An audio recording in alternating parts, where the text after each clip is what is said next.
আমি একটু অবাক হয়েছি যে খ্রিস্টান সম্প্রদায়ের মনে হয় আমি একা আজকে উপস্থিত হয়েছি, আর কেউ উপস্থিত হয়নি বা আসতে পারি। কিন্তু আমার কাছে এই উপস্থিতি অত্যন্ত গর্বের এবং আনন্দের মনে হয়েছে। এবং আমি বিশেষ করে আজকের প্রধান অতিথি আমাদের আমিরে জামাত ডক্টর শফিকুর রহমানের প্রত্যেকটি বক্তব্য আমি ইউটিউবে শুনি এবং আমার ভালো লাগে। আমি কোনো রাজনৈতিক বক্তা নই, আমি একজন ধর্মীয় বক্তা, এবং ওনার বক্তব্যের যে গভীরতা, সেই গভীরতা মানুষকে প্রাণের সঞ্চালন করে এবং মানুষকে উৎসাহ দেয় আরেকটু ভালোভাবে বাঁচার জন্য, সামনের দিকে অগ্রসর হওয়ার জন্য। আমি নবী করিম সাল্লাল্লাহু আলাইহি সাল্লামের কথা বলতে চাই যে তার সাহাবীদেরকে তিনি যেভাবে শিক্ষা দিয়েছেন, যে সুন্নাহগুলো আমরা আজকে দেখতে পাই। আমার ভালো লেগেছে আজকে আমি একটি সুন্নাহ বা সূরা বুখারীর যে বা লেখাটির সামনে দেওয়া হয়েছে, যে ব্যক্তি কোনো অমুসলিম নাগরিককে হত্যা করল, সে জান্নাতের সুগন্ধিও পাবে না, অথচ তার সুগন্ধি 40 বছরের রাস্তার দূরত্ব থেকেও পাওয়া যায়। আজকে আমি আশা করব আপনি যে মিষ্টভাবে আপনি সকলকে যে আশার বাণী শোনাচ্ছেন, যেভাবে আমাদের নবী করিম হযরত মুহাম্মদ সাল্লাল্লাহু আলাইহি সাল্লাম তিনি তার সাহাবীদেরকে শিক্ষা দিয়েছেন, পরবর্তী প্রজন্মদেরকে শিক্ষা দিয়েছেন, আমি বিশ্বাস করি যে আপনার শিক্ষা, আপনার উৎসাহ, আপনার পরিচালনায় আপনার দলের সকলে সেইভাবে একটি সার্বভৌম বাংলাদেশের নেতৃত্বে পরিচালনা দেবে এবং সেইভাবে যেন একটা মাইল ফলক আমরা দেখতে পাই। খ্রিস্টান সম্প্রদায় একটি শান্তিপ্রিয় সম্প্রদায় এবং এই সম্প্রদায়ে আমরা রাজনীতিতে কখনো অংশগ্রহণ করি না, কিন্তু আমরা সব সময় দেশ নেতা এবং প্রতিটি দল, বিরোধী দল, সবার জন্য আমরা বিশেষ প্রার্থনা প্রতি রবিবারে করে থাকি। সেটা বিরোধী দল হোক আর আমাদের সরকারি দল হোক, প্রতিটিতে আমরা বিশেষ করে প্রার্থনা করে থাকি।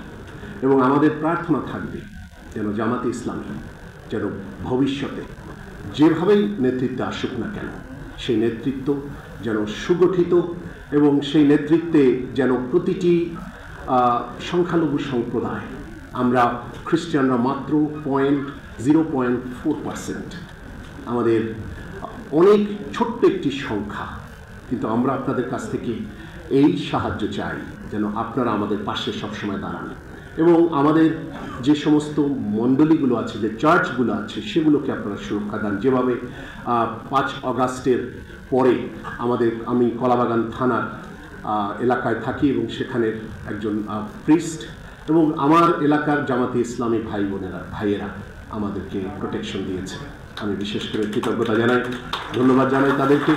এবং সেই সাথে আমি এই কথা বলতে চাই যে আমরা শান্তিপ্রিয় এবং আমরা কখনো কারো বিরুদ্ধে আমরা যাব না, কেননা আমাদের প্রভু যীশু খ্রিস্ট বা ঈসা আল মসীহ তিনি বলেছেন, তোমার এক গালে যদি কেউ চর বাড়ে আর একটা গাল ফিরিয়ে দিও। তিনি আবারও বলেছেন, তোমার শত্রুকে ভালোবেসো। আমরা সবাইকে ভালোবাসি, সবাই আমরা বাংলাদেশি, এবং বাংলাদেশে আমি যখন রাস্তায় হাঁটি আমি সকলকে ভাই বলে সম্বোধন করি, কেননা সকলে আমরা একজনের থেকে তৈরি হয়েছি, যিনি আদম আলাইহিস সালাম, তার থেকেই তৈরি এবং ঈশ্বরের দ্বারা বা আল্লাহর দ্বারা আমরা তৈরি এবং আল্লাহ তার নিজের প্রতিমূর্তিতে আমাদেরকে সৃষ্টি করেছেন বা ইমেজে সৃষ্টি করেছেন। অতএব আমি যদি অন্যকে আঘাত করি তাহলে তার চেহারাতেই আঘাত করা হয়। এই জন্য আমরা সকলে যেন শান্তিপ্রিয়ভাবে অবস্থান করি, এই প্রার্থনা আপনার কাছে থাকে। আমরা আমাদের সংগঠনটা একটি অরাজনৈতিক, সামাজিক, সাংস্কৃতিক এবং ধর্মীয় সংগঠন, যার কারণে আমরা কোনো বৌদ্ধ ভিক্ষুরা কোনো রাজনীতির সাথে আমরা সম্পৃক্ত হতে পারি না। আমরা এখানে উপস্থিত হয়েছি এই জন্য যে যেহেতু